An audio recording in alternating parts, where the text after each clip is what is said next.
Un désir de servir les confrères, de leur rendre service. J'ai toujours eu une vie axée sur la confraternité et je trouvais que c'était normal de mettre ma pierre à l'édifice. Et je me suis comportée comme bâtonnier, à la fois comme chef d'entreprise, chef d'équipe, chef d'orchestre.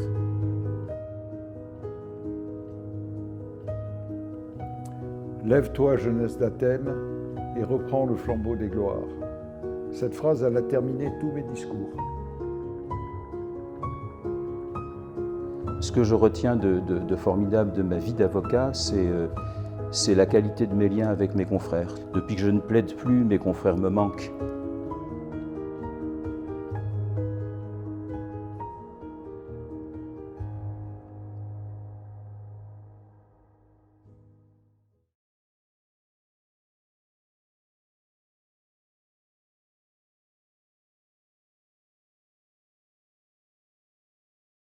Succinctement, je suis né en février 1952 à Paris. Je n'ai pas vécu à Paris. Mes parents étaient profs et ils ont eu un poste dans le Nord. Et puis Grenoble, la découverte des montagnes et d'un environnement que j'ai plus quitté vraiment depuis cette date-là, depuis le lycée Champollion, qui est le lycée central historique de cette ville. Je n'ai cessé d'y revenir et je suis même maintenant élu dans un village qui n'est pas grenoblois, mais qui se trouve dans la très grande banlieue, en limite de l'Isère et des Hautes-Alpes. Donc je n'ai pas quitté ces montagnes. Et je me sens toujours grenoblois. Voilà.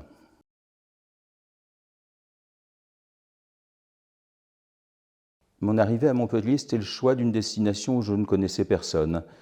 J'avais passé le CAPA de façon un peu accidentelle, comme beaucoup d'étudiants le font, en réfléchissant au métier de montagne éventuellement. Et puis, CAPA en poche, un stage était disponible ici dans un cabinet de droit social qui était organisé par Jean Mélou, qui a été un grand monsieur du barreau, qui est mort trop tôt, beaucoup trop tôt, et qui m'a vraiment aidé à pratiquer cette matière, et je suis resté avec lui quelques années.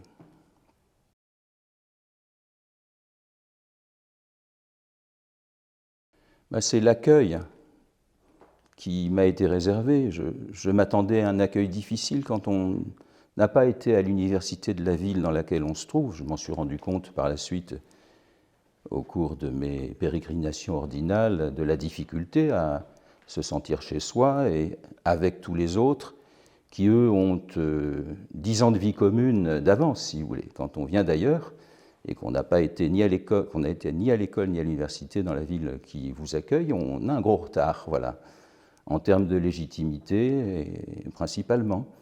Et donc, comme l'accueil a été vraiment heureux, j'ai pas eu envie de bouger.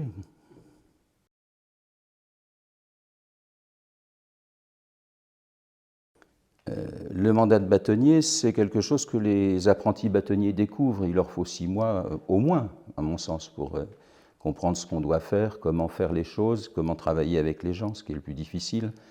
Vous savez bien que travailler tout seul, c'est finalement toujours plus facile que de travailler avec les autres. Et les autres, c'est des éléments, le personnel de l'ordre, de permanence, qui font l'ordre depuis des années. J'avais eu la chance d'avoir un secrétaire général épatant, Michel Abal, qui je rends hommage à chaque fois que je peux le faire, que l'occasion m'en est donnée. Mais effectivement, ce travail de bâtonnier, je l'ai découvert, je l'ai embrassé avec passion. C'est un vrai métier. Je crois que j'ai pas fichu les pieds dans mon cabinet aussi peut-être 2-3 fois pendant les 2 années du mandat. Donc c'est vraiment un métier à part entière. Et puis c'était l'année de la Convention nationale des avocats, où on a réussi à réunir 5000 avocats inscrits, c'est-à-dire des avocats payants, pour être un peu vulgaire, et à faire de cette réunion la plus grande aventure, la plus grande réunion professionnelle qui s'était jamais tenue à Montpellier, toute profession réunie.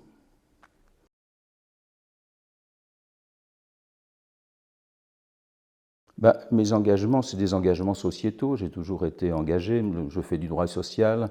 Je le fais par affinité. J'ai plaidé 40 ans de ma vie pour des salariés dans des contentieux prud'homaux. Les gens me connaissent pour avoir travaillé avec des syndicats, avec la CGT. C'est une étiquette qu'on m'a collée et qui me va bien. C'est la vérité. Si ce n'est que je ne suis pas un avocat d'appareil. Je suis indépendant, je l'ai démontré. Mais c'est un métier passion. Parce que aussi le droit du travail me collait à la peau, ça correspondait à des engagements de jeunesse. J'avais été responsable national de l'UNEF quand j'étais étudiant à Grenoble. C'était la suite, c'était une sorte de prolongement.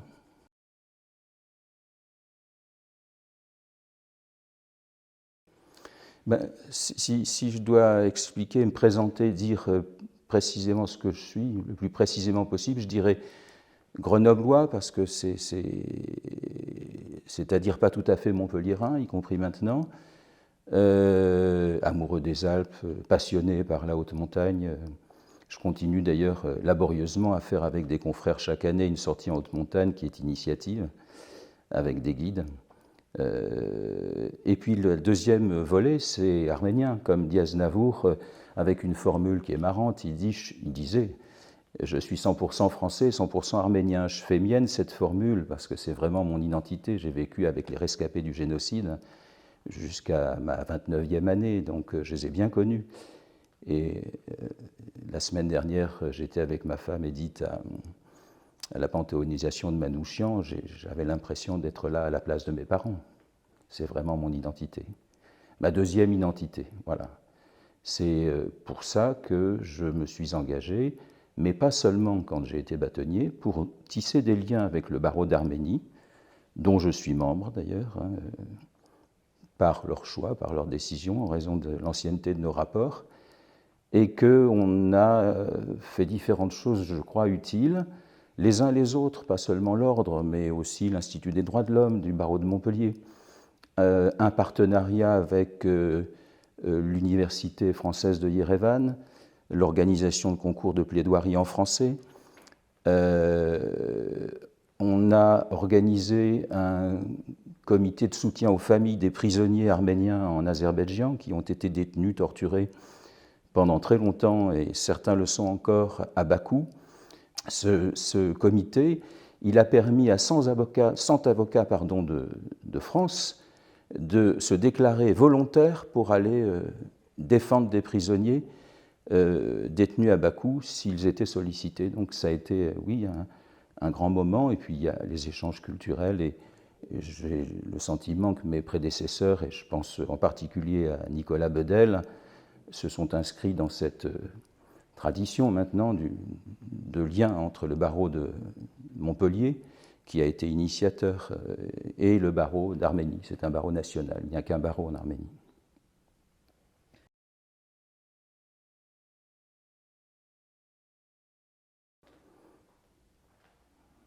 Est-ce que c'est un souvenir, c'est-à-dire des faits datés, circonstancés? Je ne suis pas sûr de ça. Ce que je retiens de formidable de ma vie d'avocat, c'est la qualité de mes liens avec mes confrères. Ça paraît un petit peu prétentieux de dire ça, mais j'essaie de restituer réellement ce que je ressens. Depuis que je ne plaide plus, mes confrères me manquent. Vraiment. Les spécialistes en droit social, nous étions dans notre bulle, nous étions 60, 80, à nous retrouver régulièrement 2 ou 3 fois par jour, ici et ailleurs, dans d'autres juridictions. Eh bien, ces rapports-là, à propos desquels on n'est pas toujours vigilant comme on devrait l'être, ce sont des rapports vraiment utiles. Ce n'est pas une famille, n'exagérons pas, mais c'est une communauté culturelle, une communauté d'idées. C'est un lieu de solidarité malgré les tensions liées à difficultés pour les avocats de vivre décemment de leur métier, aux difficiles règles de la concurrence. Malgré tout ça, je retiens effectivement ça. Mon bonheur d'être avocat et de l'être encore comme avocat honoraire, c'est ça. Même si, effectivement, n'étant plus aux audiences, c'est aujourd'hui une expérience de frustration. Et en même temps, je cultive ces souvenirs-là avec plaisir.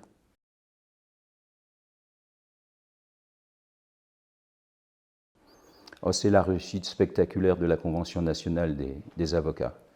Là, je dois dire que J'ai été plongé dans un double travail organisationnel, mais largement aidé par le CNB, qui a été l'organisateur principal, et j'étais son correspondant local. Et puis, la partie technique, parce que, faisant partie du comité scientifique, c'est le nom un peu pompeux qui lui avait été donné, j'ai travaillé régulièrement, au moins une fois par semaine, à définir le contenu, à choisir les intervenants. Ça, c'était extraordinaire. Et puis la réussite, c'est les 5000 inscriptions. C'est une convention qui a rapporté de l'argent au CNB, ce qui n'était jamais arrivé, et ce qui n'est plus arrivé depuis d'ailleurs. Oui, cette réussite-là, c'était formidable, ainsi que, parce que je place cette évocation en numéro 2, mais j'aurais pu la placer en numéro 1, le fait d'avoir acquis très laborieusement, très difficilement, le centre de formation professionnelle des avocats, c'était une nécessité absolue, et je suis très heureux d'avoir forcé les barrages que certains avaient installés devant moi pour que ça ne se fasse pas, et d'avoir réussi ça. Voilà.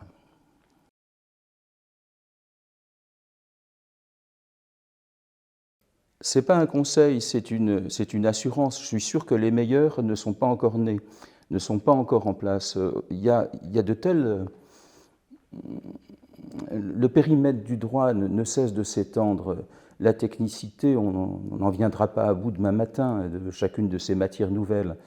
Et les talents, ils sont toujours à venir, bien sûr. Il y a des talents dans ce barreau, mais que chacun pense sérieusement qu'il va réussir, s'il s'en donne les moyens. J'en suis persuadé.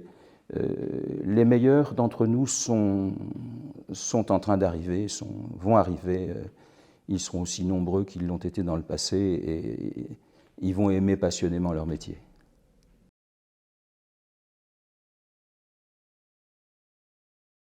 On recommence, tout pareil.